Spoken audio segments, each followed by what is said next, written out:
মেয়েকে একটা লাল টুকটুকে ফ্রক কিনে দিতে পারে না। আজকেও আমার শ্রমিক 3 বেলা পেট ভরে খেতে পারে না। আজকেও আমার শ্রমিক তার আদরের সন্তান অসুস্থ হলে তার চিকিৎসা করাতে পারে না। আজকেও আমার শ্রমিক তার পরমা স্ত্রী অসুস্থ হলে তার চিকিৎসা করাতে পারে না।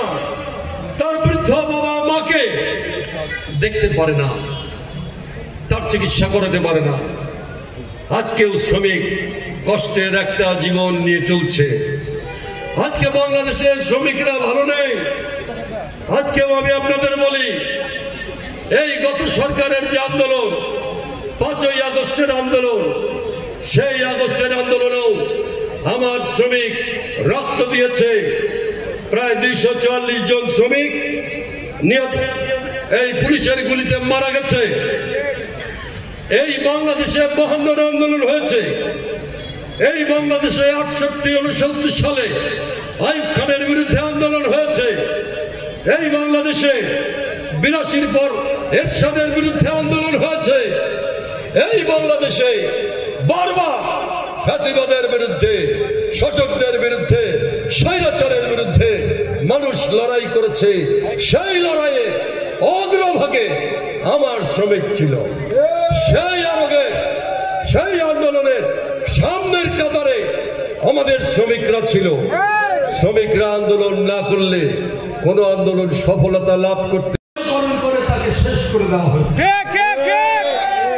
আমি উদাহরণ দিই, রাজবাড়িতে এই বাস মিনিবাস সড়ক পরিবহন শ্রমিক যে ইউনিয়ন ছিল, এই ইউনিয়নটা এই যে আপনাদের সামনে অফিস আমি করে দিয়েছিলাম। শ্রমিকরা যাতে এক জায়গায় বসতে পারে, কথা বলতে পারে, সেই জন্যই তো করে দিয়েছিলাম। 17 বছরে এই সংগঠনের নির্বাচন হয়নি, যেমন করে জাতীয় নির্বাচন হয়নি। 17 বছরে শ্রমিক সংগঠনের নির্বাচন হয়নি। এই নিচের তলা ভাড়া দেওয়া হয়েছে, উপরের তলাও ভাড়া দেওয়ার জন্য নোটিশ দেওয়া হয়েছিল। শ্রমিকরা এখানে আসে না, এখানে আলো বলে না, শ্রমিকদের কোলাহল এখানে নয়। এই শ্রমিক সংগঠন শেষ। আমার রিক্সা মিলন আমরা করে দিয়েছি, পাশে বিল্ডিং, তাদের দিকে সামান্যতম নজর দেওয়া হয় নাই।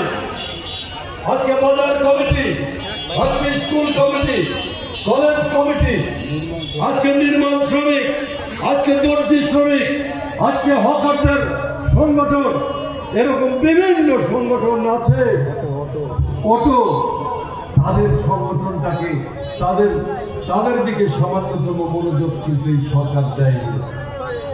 অটো যারা অটো চালায় ওরা গরিব মানুষ, ওরা বাড়ির থেকে শেষ সম্পর্কটুকু বিক্রি করে, ওরা বাড়ির গাছ বিক্রি করে, ওরা নিজের ঘর বিক্রি করে, ওরা নিজের বউয়ের কানের ফুলটা বিক্রি করে দেয়, যে লোন করে, ওরা অন্য সমিতি থেকে বাজার করার জন্য সিঙ্গাপুর যায়, ব্যাংকক যায়। আমার শ্রমিক বেতন পায় না, তাই শ্রমিকরা আন্দোলন করে যে তুমি সিঙ্গাপুর যাও সাহেব বিবি নিয়ে, বউ বাচ্চা নিয়ে বাজার করার জন্য, ঈদ করার জন্য। আর আমি সারা বছর সারা মাস মাথার ঘাম পায়ে ফেলেছি, আমার বেতন দেবে না, তা তো হয় না। তার বিরুদ্ধে কথা বলে আমার শ্রমিক এই বাংলাদেশে আজও এখনো। বন্ধুরা আমার, সেই জন্য ট্রেড ইউনিয়ন দরকার। ট্রেড ইউনিয়ন হচ্ছে শ্রমিকদের অধিকার আদায় করার একটা সংগঠন। ট্রেড ইউনিয়ন হচ্ছে শ্রমিকদের অধিকার আদায় করার একটা সংগঠন। শ্রমিকরা মিলে কিছু লোকের উপর দায়িত্ব দেয়, তারা হলো অধিকার আদায় করার জন্য কথা বলে মালিকদের সঙ্গে, সরকারের সঙ্গে। সেই শ্রমিকদের দাবি নিয়ে কথা বলে, শ্রমিকের কথা ভুলে যায়।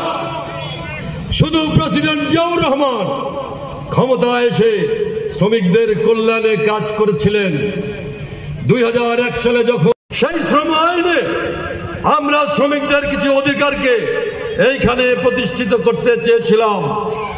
বন্ধুরা আমার, আজকে 5ই আগস্টের আগে কমিটি তৈরি করেছিল শ্রম মন্ত্রণালয় থেকে। একটা কমিটি তৈরি করে শ্রমিকদের জন্য আইন তৈরি করা হয়েছিল।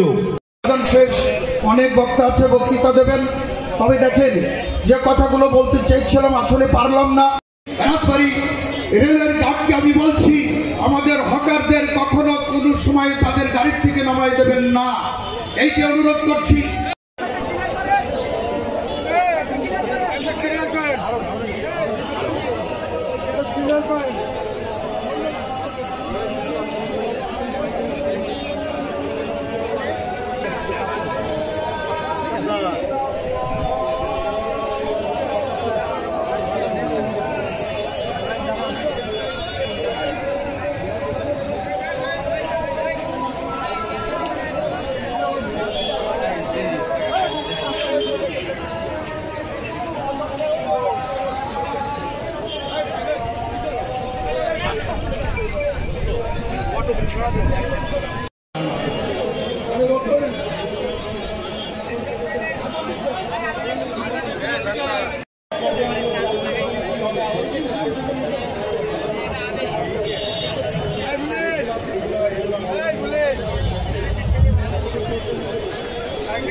আব্দুল সাত্তার বিশ্বাস।